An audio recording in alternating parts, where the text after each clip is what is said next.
Jai Bhim to all. And first of all, I would like to thank my dear friend Lakshmanan. And our affiliation is very long.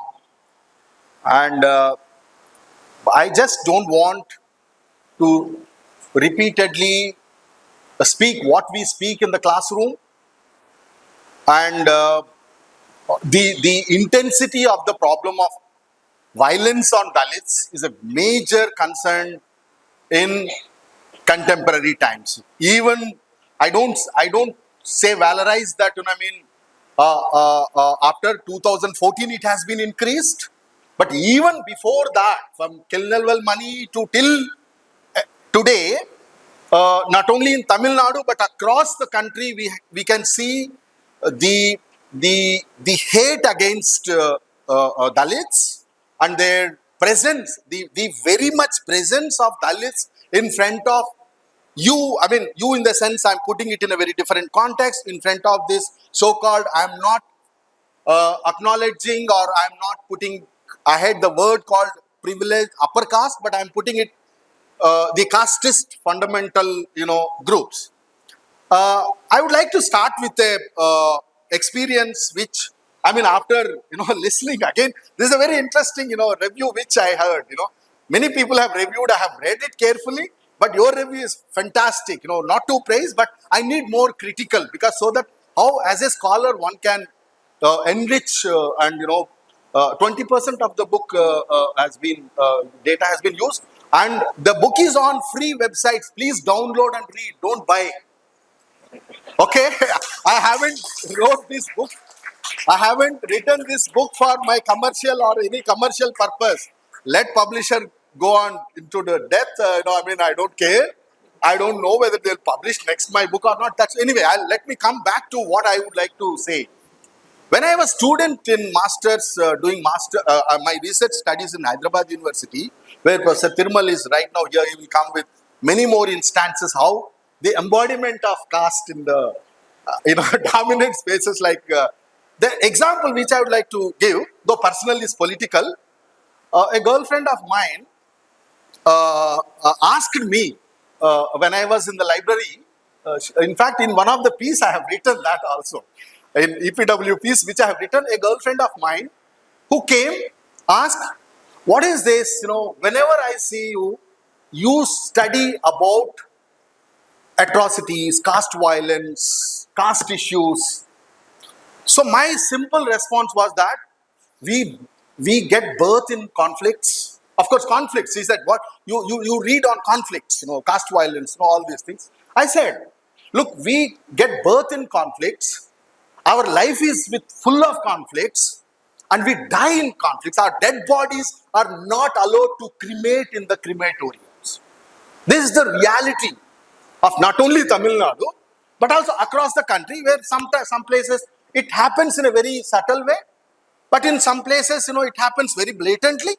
But the everyday violence on Dalits has become new normal. At least, a decade ago, or maybe slightly, couple of decades ago, or maybe, a decade ago, when Atrocities Act after Karam Chedu, because, I've studied as a child, where I have grown up in in Chittoor, next to, this place, 150 kilometers ahead. I've experienced in the sense, the idea of violence, how it perpetuates, and from where this legitimacy comes to these so-called, again, privileged, dominant upper caste, within quotes. Okay? For the sake of putting it, I'm just, trying to use that. So I have witnessed that, how the backward castes, mostly in Tamil Nadu, it is not more, 100 kilometers distance, from here, are the perpetuators of violence within the caste, and also upper caste attacking backward caste attacking, these groups. It keeps on going. So somewhere, the cultural context we need to understand from where this legitimacy comes from, these caste groups. And from there, my journey moves towards to Hyderabad University, where I have studied Karam Chedu and Chundur incidents as part of my MPhil study. These two major caste conflicts. I'll come to basic study which I have studied. I have prepared a report on particularly North Indian states where it has been asked by Professor Thorat's Institute, Indian Institute of Dalit Studies. They asked me to conduct a study, and we went and we conducted. And I mean, the way the language of humiliation. Okay, violence in the context of, killing other things is, visible, and we can see that, how all these things are happening. Data wise, I don't want to go on to the data also. We have huge, right now I am working on a chapter for a book, where I am collecting, assessing 20 years of data, I mean, like on violence on Dalits, because I am working on citizenship. Caste and citizenship for coming next.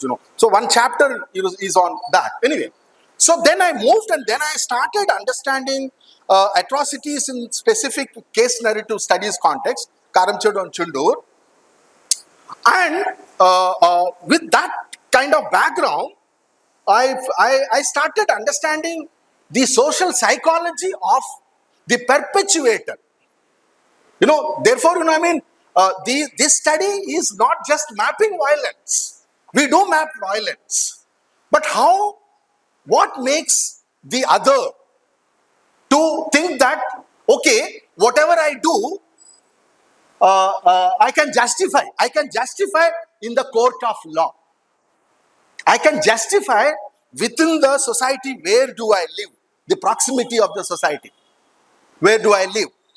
So then see, the perpetuator, a rapist, in one of my case narrative of 10 cases which I used very meticulously. In fact, we went and we met the perpetuators also of the caste violence which we have studied. These are the 8 cases. I would like to just give you what are the cases, background of methodology, and this is broadly all India kind of thing. Then I may not come to Tamil Nadu because we have many other experts who are sitting on the dais, and also among maybe speakers who will be speaking afternoon. The cases which I'm bringing the vast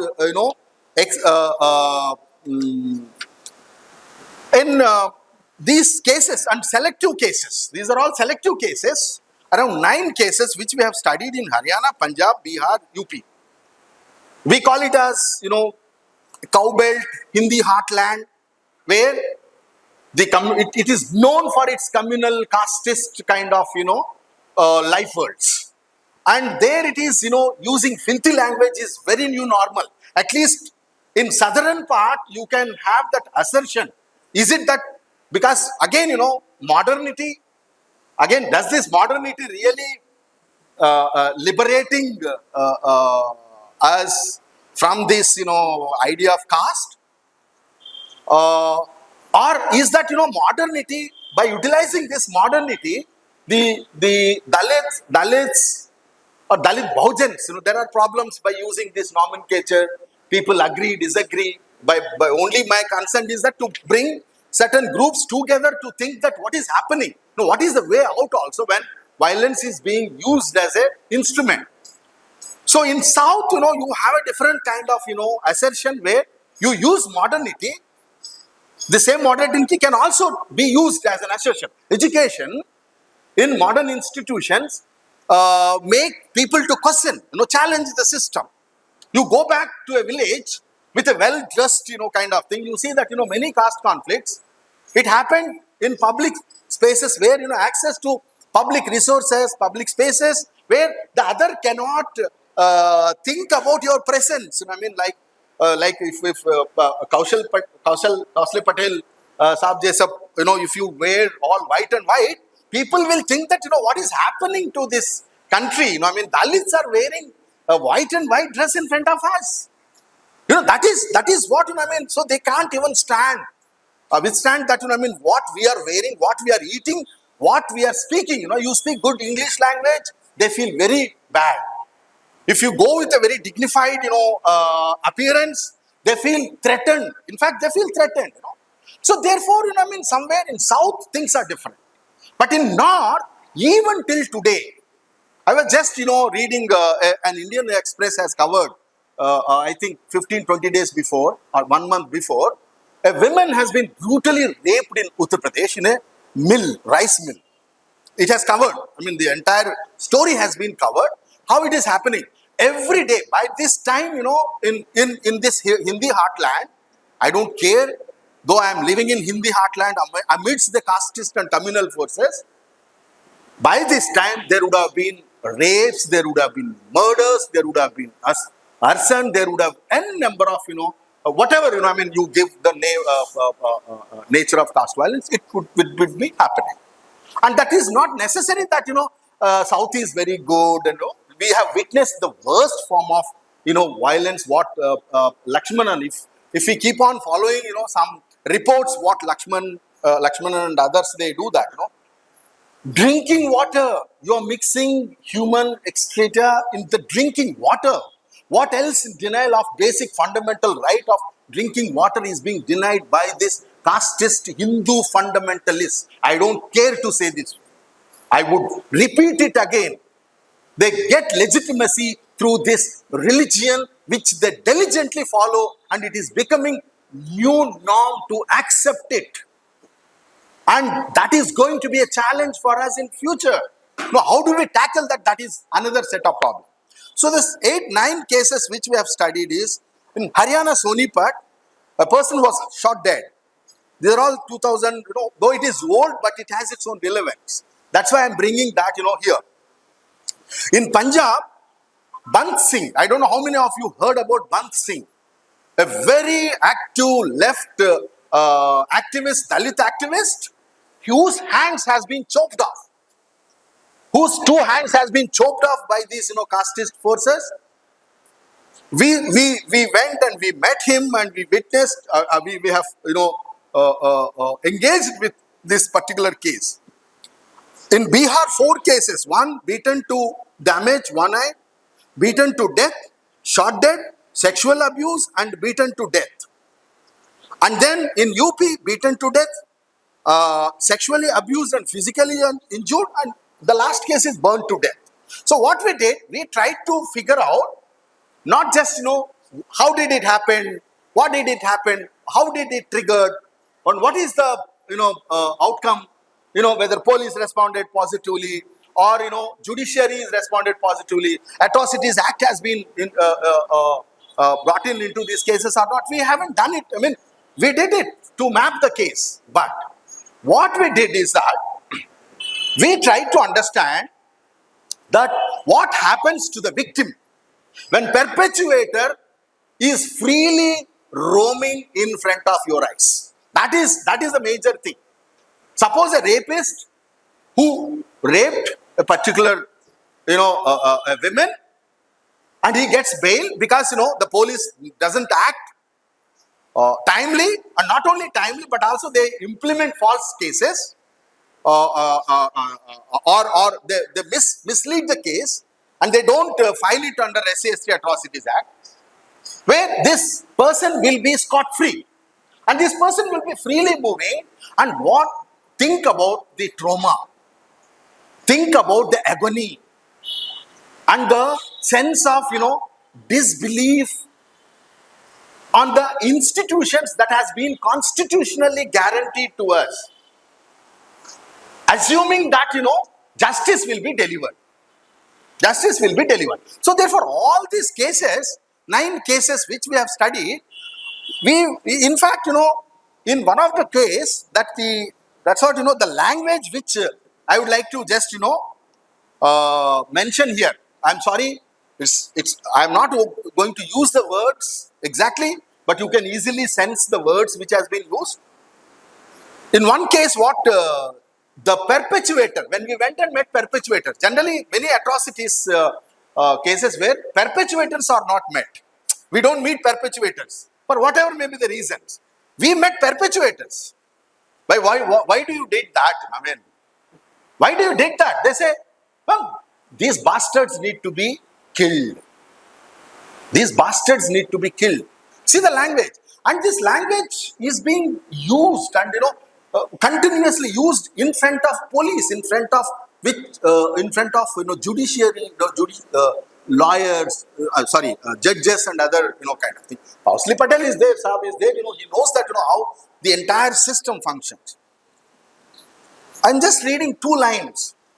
We killed that, the word F, it starts now. We killed that F. He was basically a criminal F. Literally, we translated. How many times they used this word F?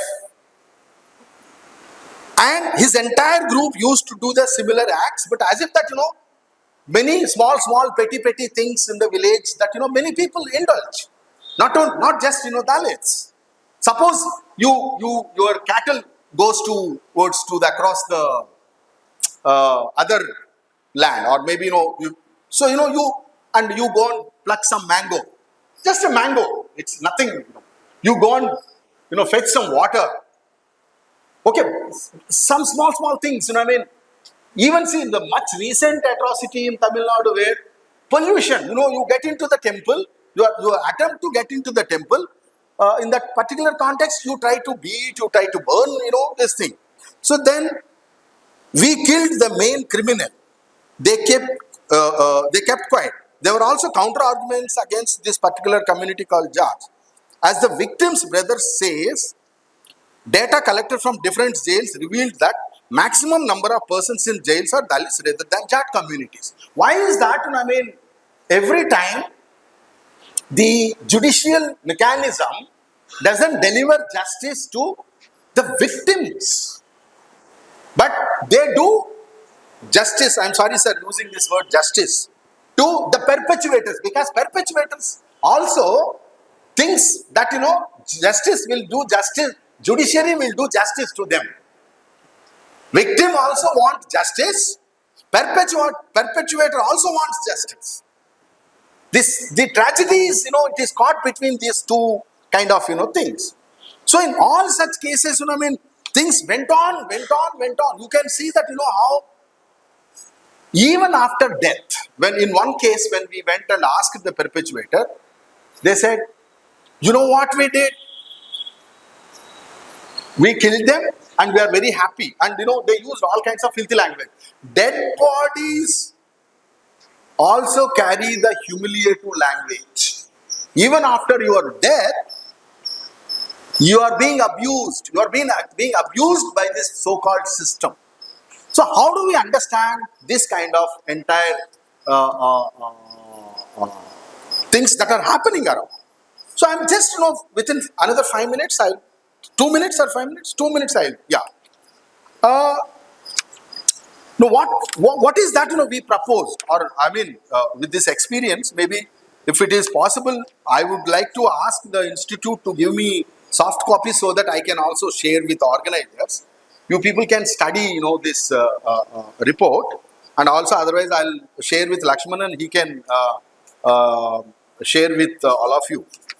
3-4 points. Number 1, I'll just give you a bullet point kind of, things. Look, we need to understand the changing nature of atrocity. Whether this modernity, political economy, or, how the nature of atrocities are being changed. Now, there is nothing much change has been done in Atrocities Act. In fact, there are attempts to remove certain provisions that are there in the Atrocities Act. See the challenging thing what we are witnessing. There was a huge struggle to bring this act. 2005, again they have changed. But now, the judiciary is trying to dilute. So, nature of atrocity need to be understood. In Karamchadu, the witnesses was there. But in Chundur, the perpetuators made the witnesses to disappear. They threw the dead bodies into the canal so that the witness will die. So we need to understand the more sophisticated forms of, atrocities that are being, it's all kind of, the casteist invention. The dominant caste, they invent new forms of, violence on, Dalits. And we need to understand the correlation between caste, class and administration.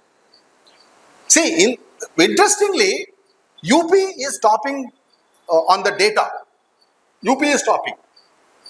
Where you have, okay, religious fundamentalism is there, caste fundamentalism is there. What happened to Tamil Nadu? We have social justice movements here. We very romanticize that South may we don't have these problems. South is known for its social movements. You may not witness all these things, but it is nonsense. I do say this. Look, but many people they argue in South, it's best. Okay, now what happened to the land of Periyar and the party which is ruling right now? And what is it doing? Why is that it is silent? If at all you are committed for social justice, do something. Map the atrocities on Dalits and say that that this is the action which we have taken. Then only we can say that these parties are social justice parties. Else, we cannot call these parties are social justice parties. Lot to say, but I don't want to extend. One last thing, which I would like to plead, because though it is very important thing. Yes, all these issues are there. We need to fight. But 2024 is our crucial electoral politics.